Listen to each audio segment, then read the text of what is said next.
Now, it's been another mixed day on the jobs front. Whilst Land Rover announced plans to create another 1,000 jobs at its Hellwood plant on Merseyside, Lloyds Bank said it would cut 1,300 as part of its strategic review.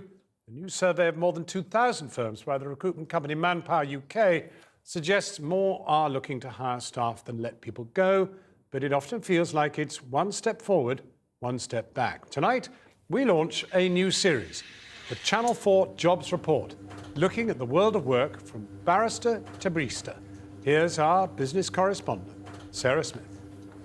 This country needs millions of new jobs, about 2.5 million in total.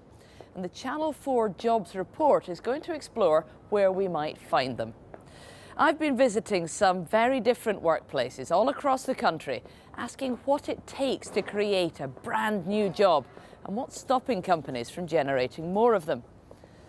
I've been talking to bosses and to workers, from hairdressers earning the minimum wage, all the way to wealthy entrepreneurs who say that they would take on more staff if they could. My job starts here in West London at the Antique Wine Company. It might look rather swanky, but when it comes to deciding to hire some new employees, they still have to worry about the same things as every other company in Britain.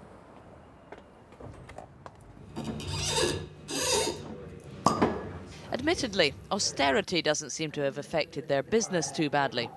Sales of very fine wines, wines that sell for hundreds, even thousands of pounds a bottle, are booming.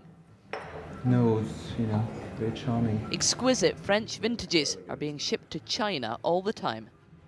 Now, this really is nice work if you can get it, selling fine wines to wealthy clients and getting paid to taste them yourself. Many people's idea of a perfect job. Well, the Antique Wine Company are expanding, so what does a firm like this have to consider when they think about creating a brand new job? We were allowed to eavesdrop on their board meeting to find out. Main thing that we've got to discuss today then is that The boss, Stephen Williams, has big plans to expand the company he started 25 years ago. But today he isn't happy. He's discovered some of his customers are not getting enough attention from the sales team. But this guy's not even got an account manager. Now, how do we address that? Given our current staffing situation, I think that in order to do that, we need more human contact. Well, the difficulty is, as far as I can see it, is that our transaction team are completely maxed out with the number of people that they're dealing with. I just don't think there are enough hours in the day for people to communicate with more clients at the sort of level that we're talking about. Sounds like they need a new salesperson. So, it's not easy to find someone just off the street to... Well, we need people, obviously, that know about wine, and we need people that know how to do business. I mean, obviously, they need to be able to do deals, not be frightened of doing big deals. They have to decide, do they want a wheeler dealer or a wine buff? So people that have already got the business sense, and we give them the wine knowledge. So basically, a good job then, isn't it? He's going to welcome to the Antique Wine Company. You're going to be tasting 50 wines a day in our purchasing department. We better get him a taxi home every night. But can they afford to hire another member of staff?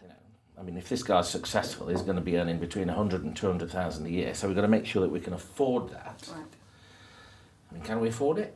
If he brings in the business. If he brings in the business, can we afford not to do it? Really, I suppose, is the view that we take. And right there, one new British job has just been created. To help sell the contents of old European cellars to the world's fastest growing economies.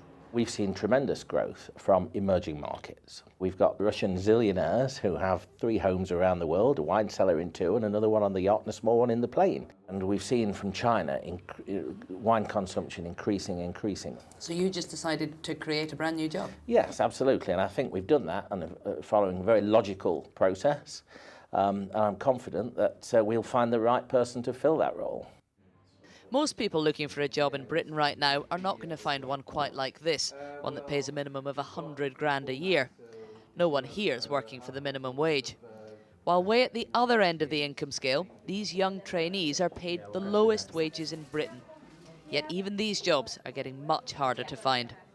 Russian zillionaires don't generally pop in to get their hair cut in the KH salons in Derbyshire. And as the regular clientele are tightening their belts, the hairdressers just can't afford to take on more staff. So what's standing in the way of creating millions of new jobs in Britain? Well, some employers say it is simply too expensive to take on any more staff. And if the government were to cut or even just freeze the minimum wage, that, they say, could make a real difference. At this chain of salons, they used to take on and train 70 apprentices a year. This year, it will be less than half that number.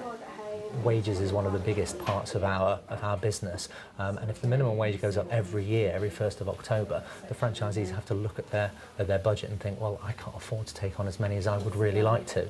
The minimum wage for 16 and 17-year-olds, which is the age of your apprentices, is £3.68 an hour. You can't seriously want to pay them less than that. No, you know, you're right, it's only £3.60 an hour, but even if the government said, well, we'll pay £1 an hour of that, that's going to be a massive help if you multiply that by the amount of apprentices we take on. There has been a freeze, there's been a freeze here for our company as well. Even the prices that we charge in our salons have been frozen as well because of the deep recession that we're in, yet the minimum wage goes up, albeit by a small amount. That perhaps is something they could perhaps look at to make it easier for businesses like ourselves. Yeah. For young school leavers, work experience can be vital and valuable. And often people are being asked to do it for no wages at all. Would you do it for any less than the minimum wage? If somebody said you were getting a training and it was a viable apprenticeship but they couldn't afford to pay you even the minimum wage? Yeah, I think I'd still do it because it's like after I'm qualified I'm going to be on better money and things, and I'm still young, so I can obviously still want the training. So I think I'd still do it. You would? Yeah. Would you do it for nothing? No, don't think so. Of course, no one wants to work for free. It's new paid jobs that Britain needs. Tomorrow, we'll be there as this commercial laundry business recruits a whole new sales team, talking to bosses about how to create new jobs and to job hunters about how to find them, as we start to compile the Channel 4 Jobs Report.